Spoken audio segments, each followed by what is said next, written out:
Good afternoon, everybody. This is Jeff J. Brown, China Rising Radio Sinoland in Chiang Mai, Thailand. Before we get started, like every one of my productions, articles, podcasts, audio, visual, pictures, links, websites, etc., this takes several hours to do one of these. So please donate. Make a contribution to all my hard work at either fundraiser, PayPal, or Patreon. All are available on this article page or in the YouTube and SoundCloud description. This one is entitled Europe Pressured to Choose Sides in Tightrope Balancing Act Between U.S. and China. China Rising Radio Sinoland pitches in on Sputnik News.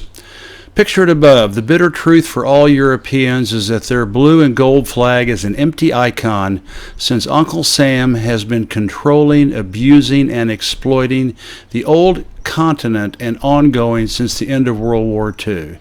Being both French and American, this is a deeply depressing irony for me. Here we go.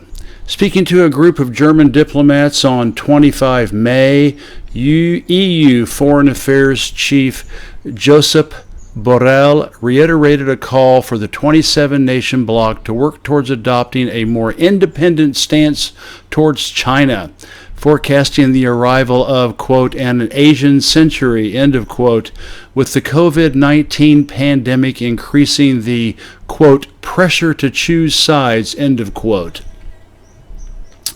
Amid the ongoing COVID-19 pandemic, which has impacted diverse aspects of economic and social activity on a global scale, starkly exposing vulnerabilities and bringing to the forefront numerous issues that cannot be procrastinated over, EU Foreign Affairs Chief Josep Borrell recently urged the 27-nation bloc to enhance efforts towards hammering out a more independent stance regarding China. Addressing a group of German diplomats on 25 May, the top EU diplomat underscored that when it comes to Sino-European relations, the, quote, pressure to choose sides is growing, end of quote.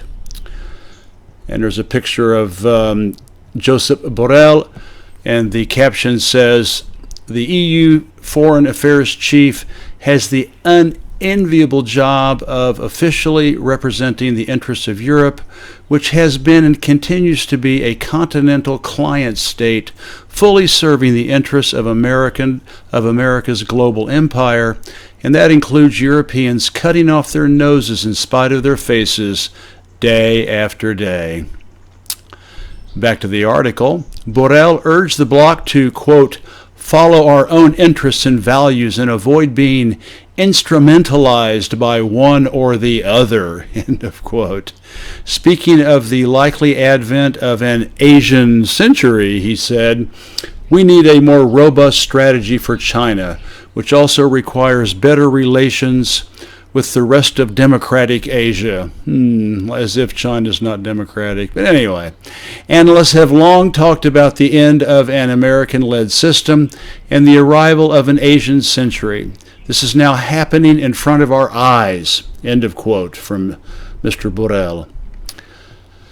The remarks echoed Borrell's own statements made earlier in the month in an opinion piece where he warned EU member states against allowing Beijing to take advantage of diplomatic tension between them over their response to the pandemic. In the article, Borrell praised China as a, quote, partner country, end of quote, but cautioned EU member states that they must, quote, act jointly against superpowers while, quote, maintaining the necessary collective discipline, end of quote. All right, radical shift is unlikely. Commenting on the top EU diplomats' cautionary words regarding the EU needing to be very aware of being caught in a trap between China and America, Professor Carrie Brown, that's not me, I'm further, I'm at the end of the article. Professor Carrie Brown, the director of the Laos LAU, China Institute at King's College London, and an associate of the Asia Pacific program at Chatham House, believes the EU is simply recognizing a very old problem.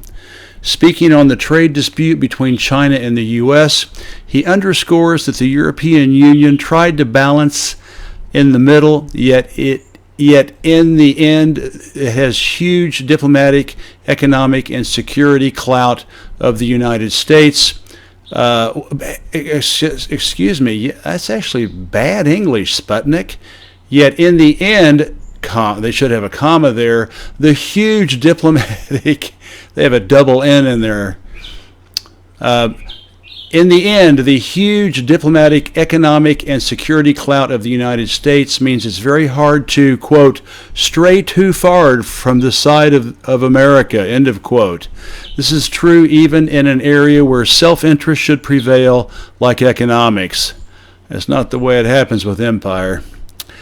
All right, and then there's a really interesting picture of a flag, all in red, two flags, China superimposed over the American flag, all in sort of scary red, and my caption says an agitprop image in red to show China's menacing threats to a receding USA. All right. Professor Carrie Brown continues, quote, while this sort of statement is important and significant, it's also got to be recognized that it's really difficult to see a scenario in the medium-term future in which the Europeans collectively or within the individual states will really be able to walk away from the kind of enormously important security relationship through NATO that they have with the United States, says Carrie Brown. Professor Brown suggests statements made amidst the COVID-19 pandemic wrought crisis ought to be interpreted carefully. Professor Brown said, it may be that Mr. Borrell is simply acknowledging that there needs to be a rethink about how to work with China, but that is unlikely to radically shift the security kind of importance of America for the Europeans, and certainly not in the short to medium-term future, believes Professor Carrie Brown.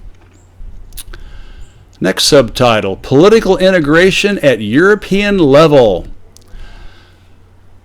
Commenting Joseph Borrell's statement about the likelihood of a, quote, an end to the American-led system, end of quote, on the global arena and the, quote, arrival of an Asian century, end of quote, Roberto Castaldi, the director of the Research Center on Multi-Level Integration and Government Processes at the eCampus University, believes this is a trend which has been going on now for some time, with a number of powers trying to establish that hegemony, or hegemony. I know some people pronounce it hegemony, or hegemony. Hegemony. This is equally true of China and the U.S., he says, while in the case of Europe, the European Union is seeking to promote multilateralism, cooperation, and global governance. And then there's another photo, and the caption says, European Commission President Ursula von der Leyen and EU Council President Charles Michel try vainly to show their citizens they are in control, when in fact they are American vassals working in a very corrupt system. Read Diana Johnstone's latest book called Circle in the Darkness, Memoir of a World Watcher, to see what I mean, and I have a link to the interview I just did with her, which is she's really fabulous. Continuing on, faced with the challenges of the coronavirus pandemic, the EU will be successful with its recovery while helping strengthen global governance in a cooperative way, says the expert. That would be Roberto Castaldi, rather than giving space to the hegemonic struggle between China and the U.S. Regarding Joseph Borrell's statement about the, quote, pressure to choose sides, end of quote, Roberto Castaldi believes it's more about Europe not making a choice itself. According to him, Europe is currently like a prize that both China and the U.S. are struggling to win, while the point is for Europe to be able to develop its own political and strategic unity and therefore autonomy. Don't hold your breath. From the perspective of values, the political system, the EU is much closer to the U.S. than to China, and the Trump factor should not be overlooked, believes Roberto Castaldi, adding, quote, "The EU and the U.S. go together in the long term, even if there may be specific cases which they don't. The U.S. is not guaranteeing European security anymore, especially in the Middle East and North Africa. Therefore, Europe needs to take care of its own security. It's not by chance that in the last 3 years, we started the structured cooperation on defense with about 40 projects of military cooperation, defense industry cooperation. This is the way. We need to have political integration at the European level." End of quote from Mr. Castaldi.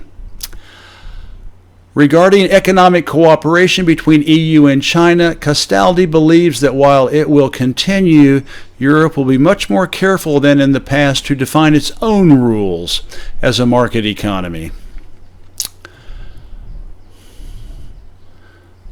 Subtitle: Asia Making Strides.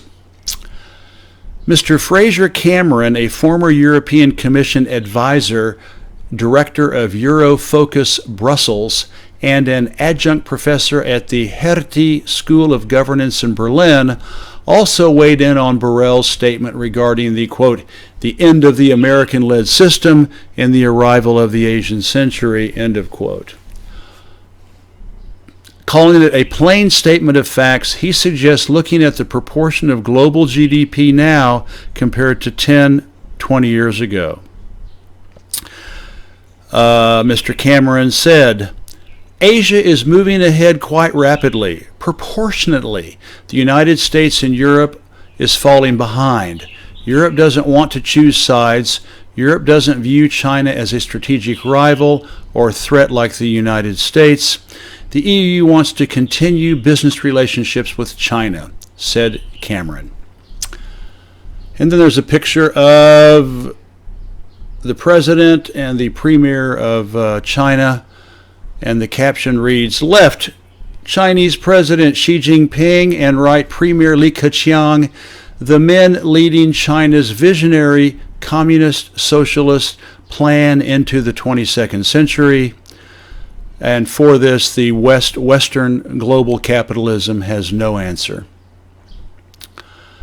All right, back to the article. The former European Commission advisor believes the EU is not naive about China and hopes to ensure that its relationship is based on its own principles. While it might take some defensive measures when it feels threatened on trade matters by China, there's not anybody in Europe arguing that this should be a kind of, quote, Cold War with China, he says, and that the EU should be siding with the United States. This is very much a Trump administration doctrine, so there's a lot of pressure. This could change in a few months' time. So at the moment, I think Europe is rather in a holding position, wanting to wait and see what the outcome of the U.S. election will be.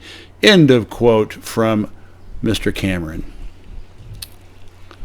Oh! What? Who's Jeff J. Brown? I wonder who that is. It's always strange reading stuff about that you've said in an article. Anyway, my subtitle, which I think is much closer to the truth, is Master and Intimidator. Speaking of the decline of the, quote, American-led system, Jeff J. Brown, editor of China Rising Radio Sinoland and producer of China Tech Newsflash, says it did not start with Trump and coronavirus and has been going on for decades at least. While he adds that the Chinese side is trying to offer themselves as a viable win-win alternative to U.S. diktat, pressure is only coming from the American side. The U.S. is not the EU's ally. It is its master and intimidator. The EU has never been able to, quote, secure its own post-war interests, end of quote, says Brown. Me. While the EU values its business cooperation with China and left alone, it would seek to augment its win-win cooperation with the country, believes author of the China Trilogy. The EU is America's client state and cannot do this, in parentheses, 5G being a great example, without, quote, getting Yankee permission, end of quote. The EU can't rebalance its relationship with China because the U.S. will not allow it, insists Jeff J. Brown. All right. Hope you all enjoyed that. Again, it's always kind of strange reading quotes that I said, and I'm reading them back to you. This is Jeff J. Brown, China Rising Radio Sinoland. Have a wonderful day. Bye-bye.